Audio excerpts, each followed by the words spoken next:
എന്തായാലും ഐഷ പോറ്റി എന്ന് പറയുന്ന ഒരു നേതാവിനെ സംബന്ധിച്ചിടത്തോളം ഐഷ പോറ്റിക്ക് ഇനി പാർട്ടി അംഗത്വം ഇല്ലെങ്കിലും CPM എന്ന് പറയുന്ന പാർട്ടിയിലെ ആരും ഐഷ പോറ്റിയോട് അങ്ങോട്ട് മാറി നിൽക്കപ്പെടുമ്പോഴേ എന്ന് പറയില്ല. അത് യാഥാർത്ഥ്യമാണ്. ഇവിടെ നമ്മൾ നോക്കൂ, PK ശശിക്ക് ചെയ്യാവുന്നിടത്തോളം ഉപകാരങ്ങളും ഗുണങ്ങളും പാർട്ടിയെ കൊണ്ട് ഉണ്ടായിട്ടുണ്ട്. ഇല്ല എന്ന് ശശി ഒരിക്കലും പറയില്ല.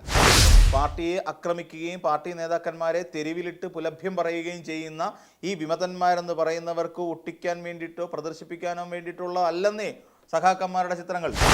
ഒന്നാമത് ഇപ്പോൾ പാലക്കാട് മണ്ഡലത്തിൽ UDFന്റെ സ്ഥാനാർത്ഥിയാക്കി ഒരാളെ നിയമിച്ചിട്ടുണ്ട്. ആ ആളിൻ്റെ പേര് പിഷാരടി എന്നാണ്, രമേശ് പിഷാരടി. നമസ്കാരം. SV ജേണലിലേക്ക് ഒരിക്കൽ കൂടി സ്വാഗതം. എപ്പോഴും പറയാറുള്ളത് പോലെ നമ്മുടെ വീഡിയോയുമായി ബന്ധപ്പെട്ടിട്ടുള്ള നിങ്ങളുടെ അഭിപ്രായ വ്യത്യാസങ്ങളെല്ലാം കമൻറ്റുകളായി രേഖപ്പെടുത്താൻ മറക്കരുത്. നമുക്ക് വിഷയത്തിലേക്ക് വരാം. ഒരു വലിയ വിമത നീക്കം നടക്കുന്നുണ്ട് നമ്മുടെ സംസ്ഥാനത്ത്. മറ്റാരുമല്ല, PK ശശി എന്ന് പറയുന്ന മുൻ CPM നേതാവ്. മുൻ CPM നേതാവ് എന്നത് ഉപയോഗിച്ചത് CPMന്റെ പ്രാഥമിക അംഗത്വത്തിൽ നിന്ന് അദ്ദേഹത്തെ പുറത്താക്കി. KTDCയുടെ ചെയർമാനായിരുന്ന ഒരു കാലഘട്ടം ഉണ്ടായിരുന്നു അദ്ദേഹത്തിൻ്റേത്. അപ്പോൾ ആ കാലഘട്ടങ്ങളിലെല്ലാം നമ്മളൊന്ന് ആലോചിച്ച് നോക്കൂ. ഒരാൾ പാർട്ടിയിൽ പ്രവർത്തിക്കുകയും ആ നിന്ന കാലമത്രയും പാർട്ടിയുടെ എല്ലാ പിന്തുണയോടും കൂടി എല്ലാ തരത്തിലും പാർട്ടി പറഞ്ഞ് MLA ആക്കി ഓരോ സ്ഥാനമാനങ്ങൾ കൊടുത്ത് അനുഗ്രഹിച്ച് ആനയിച്ച് ഇങ്ങനെ നിർത്തിക്കൊണ്ടു പോകുന്നവരാണ് ഈ പറയുന്ന PK ശശി ഉൾപ്പെടെയുള്ള നേതാക്കന്മാർ. അവർക്ക് കുറച്ച് സമയം കഴിയുമ്പോൾ തന്നോട് പാർട്ടി വേണ്ടതൊന്നും ചെയ്തിട്ടില്ല എന്നൊരു തോന്നലുണ്ടാകുന്നത് മോശമല്ലേ ശരിക്കും? നിങ്ങളുടെ അല്ലെങ്കിൽ ഈ പറയുന്ന PK ശശി ആണെങ്കിലും ഇതിനേറെ പറയുക സഖാവ് G സുധാകരൻ ഉൾപ്പെടെയുള്ളവരുടെ ഉള്ളിൽ ഒരു തോന്നലുണ്ട്, ഞങ്ങളെയൊന്നും പാർട്ടി വേണ്ട വിധത്തിൽ പരിഗണിച്ചില്ല. ഇപ്പം നമുക്കറിയാം ഐഷ പോറ്റി, കൊട്ടാരക്കരയിൽ നിന്നുള്ള ഐഷ പോറ്റി. ഒരു സുപ്രഭാതത്തിൽ ഐഷ പോറ്റി പറയുന്നു, എനിക്ക് ആരോഗ്യപരമായ കാരണങ്ങൾ കൊണ്ട് എനിക്ക് പാർട്ടിയിൽ നിന്ന് പിന്നോട്ട് പോകണം, പാർട്ടി പ്രവർത്തനം ഞാൻ അവസാനിപ്പിക്കുന്നു, ഔദ്യോഗിക അല്ലെങ്കിൽ ആ പാർട്ടിയിൽ നിന്ന് ഞാൻ രാജിവെക്കുന്നു എന്ന് പറയുന്നു. ആരോഗ്യപരമായ കാരണങ്ങൾ കൊണ്ട് പാർട്ടിയിൽ നിന്ന് രാജിവെക്കുന്ന ഐഷ പോറ്റി സ്വാഭാവികമായും ചെയ്യേണ്ട കാര്യം എന്താണ്? മറ്റൊരു പാർട്ടിയിലും പ്രവർത്തിക്കാതെ സ്വസ്ഥമായി വീടിനുള്ളിൽ അടച്ചുമൂടിയിരിക്കുക. അതാണ് ചെയ്യേണ്ടത്. അല്ലെന്നുണ്ടെങ്കിൽ ഒരു പൊതുപ്രവർത്തക ആയതുകൊണ്ട് തന്നെ പാർട്ടിയുടെ ലേബലുകളില്ലാതെ സാധാരണക്കാരെ പോലെ ചെറിയ ചെറിയ വിഷയങ്ങളിൽ ഇടപെടുകയും അതിന് പരിഹാരം കണ്ടെത്താൻ ശ്രമിക്കുകയും ചെയ്യുക. എന്തായാലും ഐഷ പോറ്റി എന്ന് പറയുന്ന ഒരു നേതാവിനെ സംബന്ധിച്ചിടത്തോളം ഐഷ പോറ്റിക്ക് ഇനി പാർട്ടി അംഗത്വം ഇല്ലെങ്കിലും CPM എന്ന് പറയുന്ന പാർട്ടിയിലെ ആരും ഐഷ പോറ്റിയോട് അങ്ങോട്ട് മാറി നിൽക്കപ്പെടുമ്പോഴേ എന്ന് പറയില്ല. അത് യാഥാർത്ഥ്യമാണ്. അപ്പോൾ ഈ ഐഷ പോറ്റി എന്നാൽ അവിടെ എങ്ങും നിന്നില്ല. ഐഷ പോറ്റി ഇതിനിടയ്ക്ക് ചില കുൽസിത പ്രവർത്തനങ്ങളിലേക്ക് പോയി. അതായത് BJP നേതാക്കളുമായി കൂടിക്കാഴ്ച നടത്തുകയും വരുന്ന ലോക്സഭാ തെരഞ്ഞെടുപ്പുമായി ബന്ധപ്പെട്ടിട്ട് അത്തരം കൂടിക്കാഴ്ചകളൊക്കെ നടത്തി.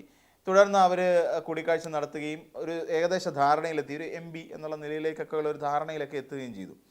അപ്പോഴാണ് തദ്ദേശ സ്വയംഭരണ തെരഞ്ഞെടുപ്പുമായി ബന്ധപ്പെട്ടുകൊണ്ട് ഇവിടെ കോൺഗ്രസ് പാർട്ടി ഒരു വിജയത്തിലേക്ക് പോകുന്ന സാഹചര്യം ഉണ്ടാവുകയും അങ്ങനെ ഐഷ പോറ്റിക്ക് സ്വാഭാവികമായും അങ്ങനെ ഒരു തോന്നലൊക്കെ ഉണ്ടാവും. പക്ഷേ നമ്മൾ മനസ്സിലാക്കേണ്ടത് ഏകദേശം 20 വർഷക്കാലത്തോളം പാർട്ടിയിൽ നിൽക്കുകയും പാർട്ടി നൽകിക്കൊണ്ടിരുന്ന എല്ലാ പദവികളും അതിൻ്റെ സുഖവും ഒക്കെ അനുഭവിച്ചതിന് ശേഷം ഏറ്റവും ഒടുവിൽ പാർട്ടിയെ തള്ളിപ്പറയുന്നത് നീചപ്രവൃത്തിയാണ്. അത് കുലംകുത്തികൾ എന്ന് തന്നെ പച്ചയ്ക്ക് നമ്മൾ വിളിക്കേണ്ടി വരും. അതിലിപ്പോൾ ആര് ചോദിച്ചാലും പറഞ്ഞാലും ശരി, അതങ്ങനെ തന്നെയാണ് പറയേണ്ടി വരും. അത് ഏത് രാഷ്ട്രീയ പാർട്ടി, അത് CPM എന്നില്ല, അത് കോൺഗ്രസ് എന്നില്ല, BJP എന്നില്ല, ഏത് പാർട്ടിയിലുള്ളവരാണെങ്കിലും ഇമാതിരി പണി കാണിക്കുന്നത് അങ്ങേയറ്റത്തെ മോശമാണ്. ഇപ്പം P പത്മജ, കോൺഗ്രസിൽ നിന്ന് പോയ ഒരാളാണ് P പത്മജ. പിന്നെ ഉണ്ടതും ഉറങ്ങിയതും എല്ലാം ഈ പറയുന്ന പാർട്ടിയുടെ പിൻബലത്തിൽ, കോൺഗ്രസ് എന്ന് പറയുന്ന പാർട്ടിയുടെ പിൻബലത്തിൽ തന്നെയാണ്. കാര്യം K കരുണാകരൻ്റെ മകളാണ് പിന്നെ പത്മജ എന്നുള്ള കാര്യം ചരിത്രത്തിൽ ഒരിക്കൽ പോലും മായ്ച്ചു കളയാൻ കഴിയാത്ത ഒന്നാണ്. അപ്പോൾ ഇവിടെ നമ്മൾ നോക്കൂ, PK ശശിക്ക് ചെയ്യാവുന്നിടത്തോളം ഉപകാരങ്ങളും ഗുണങ്ങളും പാർട്ടിയെ കൊണ്ട് ഉണ്ടായിട്ടുണ്ട്. ഇല്ല എന്ന് ശശി ഒരിക്കലും പറയില്ല. ശശി അവിടെയുള്ള ചില പ്രാദേശിക നേതാക്കന്മാരുമായിട്ടുള്ള ആശയക്കുഴപ്പങ്ങൾ അല്ലെങ്കിൽ ജില്ലാ കമ്മിറ്റിയുമായുള്ള ചില ആശയഭിന്നതകൾ, ആ ആശയഭിന്നതയെ തുടർന്ന് ഒരു വിമതനായി തീരാൻ തീരുമാനിക്കുന്നു. തെറ്റൊന്നുമില്ല, വിമതനാകുന്നത് നല്ലതാണ്. പാർട്ടിയിൽ നിന്ന് കിട്ടിക്കഴിഞ്ഞ ഏറ്റവും അവസാനം പാർട്ടിയുടെ നേരെ ഇങ്ങനെ കാണിക്കുന്നതൊക്കെ വളരെ നല്ല കാര്യമാണ്. അപ്പോൾ ആ വിമതനായി പോകുന്ന അവരുടെ സമ്മേളനം ഉദ്ഘാടനം ചെയ്യാനായിട്ട് വന്നിട്ട് പറയുന്ന ഒരു വാക്കുണ്ട് അവിടെ. അതായത് ഈ ജില്ലാ കമ്മിറ്റി സെക്രട്ടറിയെ പോലും മദ്യപിച്ച് കൂടിയിരുന്നിട്ടാണ് അങ്ങനെ തെരഞ്ഞെടുക്കുന്നത് എന്ന് പറയുന്ന ഒരു വൃത്തികെട്ട നീചമായ സത്യവിരുദ്ധമായ ആരോപണം ഉന്നയിക്കാൻ ശശിക്ക് എങ്ങനെ സാധിക്കുന്നു എന്നുള്ളതാണ്. ഒരു ശത്രുതയോടുകൂടി പോലും ഇങ്ങനെ ഇത്തരത്തിലുള്ള ആരോപണങ്ങൾ ഒരു പാർട്ടി കമ്മിറ്റിയിൽ അല്ലെങ്കിൽ ഒരു പാർട്ടി സമ്മേളനവുമായി ബന്ധപ്പെട്ട് ഉയർത്താൻ പാടില്ലാത്തതാണ്. കാരണം ശശി ഇന്നലെ വരെ ശ്വസിച്ചുകൊണ്ടിരുന്ന ഇടതുപക്ഷത്തിൻ്റെ CPMന്റെ ശ്വാസം തന്നെയാണ് എന്നുള്ള കാര്യത്തിൽ യാതൊരു തർക്കവുമില്ല. എന്ന് പറഞ്ഞുകൊണ്ട് എന്ത് ചെയ്താലും പാർട്ടിയെ ന്യായീകരിക്കുന്ന ഒരാളായി ശശി മാറണം എന്നൊന്നും പറയുന്നില്ല. പക്ഷേ വസ്തുതാവിരുദ്ധമായ കാര്യങ്ങൾ പ്രചരിപ്പിക്കാൻ ശ്രമിക്കരുത് എന്നുള്ളതാണ് യാഥാർത്ഥ്യം. ഇനി ആയിക്കോട്ടെ, ശശി കുറച്ച് നാളിന് മുമ്പ് KTDC ചെയർമാൻ സ്ഥാനം രാജിവെക്കുന്നു. ആ ചെയർമാൻ സ്ഥാനം രാജിവെച്ചത് ആരുമായും ചർച്ച നടത്തിയിട്ടില്ല എന്ന് അങ്ങോട്ട് കയറി പറയേണ്ട ആവശ്യം എന്തായിരുന്നു PK ശശി? അപ്പോൾ അതിൽ നിന്ന് തന്നെ മനസ്സിലാക്കിയ കാര്യം എന്താണ്? തീർച്ചയായിട്ടും ഈ രീതിയിൽ ഒരു നീക്കുപോക്ക് അല്ലെങ്കിൽ ഒരു ചർച്ച ആരുടെയോ ഭാഗത്ത് നിന്നുണ്ടായിട്ടുണ്ട്. അപ്പോൾ അങ്ങനെ ഒരു ചർച്ച നടത്തുകയും ആ ചർച്ചയ്ക്കൊടുവിൽ ഈ KTDC ചെയർമാൻ സ്ഥാനം രാജിവെച്ചുകൊണ്ട് പുറത്തേക്ക് ഇറങ്ങി വരുമ്പോൾ ഈ ശശിക്ക് വേണ്ടിയിട്ട് ഇവിടെ ഒരുക്കി ഒരു പട്ട് പരവതാനി വിരിച്ചിട്ടിട്ടുണ്ട് എന്ന് ആരുടെയോ ഒരു എന്താ പറയുക ഒരു വാഗ്ദാനവും കേട്ടിട്ടല്ലേ PK ശശി അങ്ങനെ ഒരു കടുങ്കൈ ചെയ്തത്, അല്ലെങ്കിൽ അങ്ങനെ ഒരു നീക്കം നടത്തിയത്? അതിനുശേഷം ശശി ആരോട് ചോദിച്ചിട്ടാണ് വിമതന്മാരുടെ ഗ്രൂപ്പിലേക്ക് AKGയുടെയും കോടിയേരി ബാലകൃഷ്ണൻ്റെയും EMSൻ്റെയും VS അച്യുതാനന്ദൻ്റെയും പടം കൊണ്ട് ഒട്ടിച്ചത്? ഈ വിമതന്മാർക്ക് എന്ത് അധികാരമുണ്ട് ഇവരുടെ ചിത്രം ഒട്ടിക്കാൻ? ഈ പറയുന്ന VS അച്യുതാനന്ദനാണെങ്കിലും കോടിയേരി ബാലകൃഷ്ണനാണെങ്കിലും AKG ആണെങ്കിലും EMS ആണെങ്കിലും ഇവരാരും തന്നെ ഒരു വാക്കുകൊണ്ട് പോലും പാർട്ടിയെ കുത്തിനോവിച്ചവരല്ല എന്നുള്ള യാഥാർത്ഥ്യം എന്തുകൊണ്ടാണ് മറന്നുപോകുന്നത്?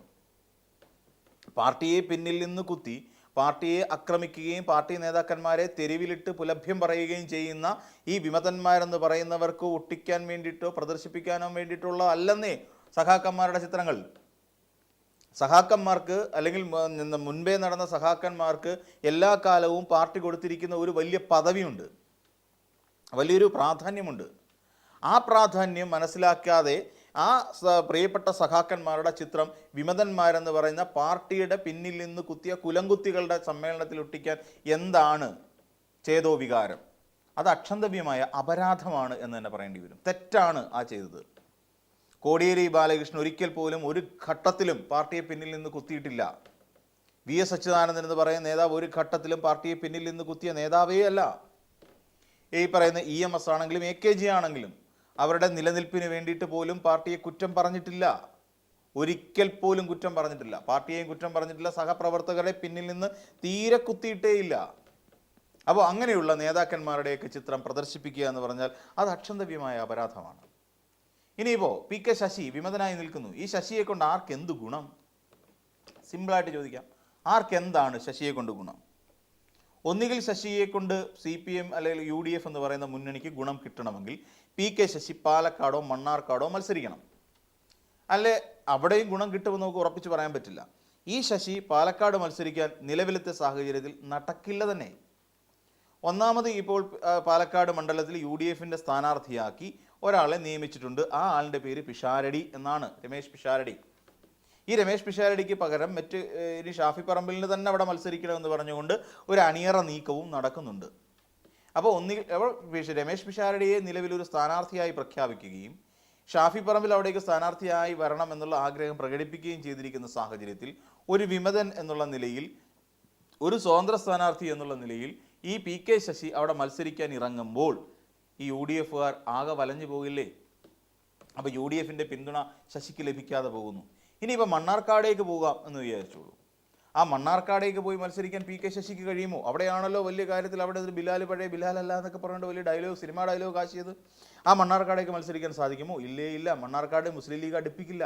അപ്പം പാലക്കാടാണെങ്കിലും മണ്ണാർക്കാടാണെങ്കിലും UDFൻ്റെ സീറ്റുകളിൽ, നിലവിലുള്ള സീറ്റുകളിൽ PK ശശിയെ മത്സരിപ്പിക്കാൻ UDFന് കഴിയില്ല. ഒരു UDFൻ്റെ സ്വതന്ത്രൻ അല്ലെങ്കിൽ പൊതു സ്വതന്ത്രൻ എന്നുള്ള പേരിൽ മത്സരിപ്പിക്കാൻ കഴിയില്ല. ഇനി ആകെയുള്ളത് ഒറ്റപ്പാലം എന്ന് പറയുന്നിടത്താണ്. ഇതുവരെ കഴിഞ്ഞ തവണ P സരിൻ നിന്നിട്ട് 15,000-ലധികം വോട്ടുകൾക്ക് പരാജയപ്പെട്ടു പോയ ഒരു മണ്ഡലം. അവിടെ മാത്രമാണ്, ഒറ്റപ്പാലത്ത് മാത്രമാണ് PK ശശിക്ക് ഇനി മത്സരിക്കാൻ കഴിയുന്ന ഏക സ്ഥലം. എന്നാൽ ഈ മണ്ഡലത്തിൽ ഒരു പ്രശ്നമുണ്ട്. കഴിഞ്ഞ 15 തെരഞ്ഞെടുപ്പുകളിൽ 2 തവണ മാത്രമാണ് UDF എന്ന് പറയുന്ന ഒരു മുന്നണിക്ക് അവിടെ വിജയിക്കാൻ കഴിഞ്ഞിട്ടുള്ളൂ എന്നുള്ളത് വസ്തുതയാണ്. അവിടെയാണ് KPCCയുടെ ഒരു രൂപീകരണ യോഗം ഒറ്റപ്പാലം മണ്ഡലത്തിലാണ് നടക്കുന്നത്.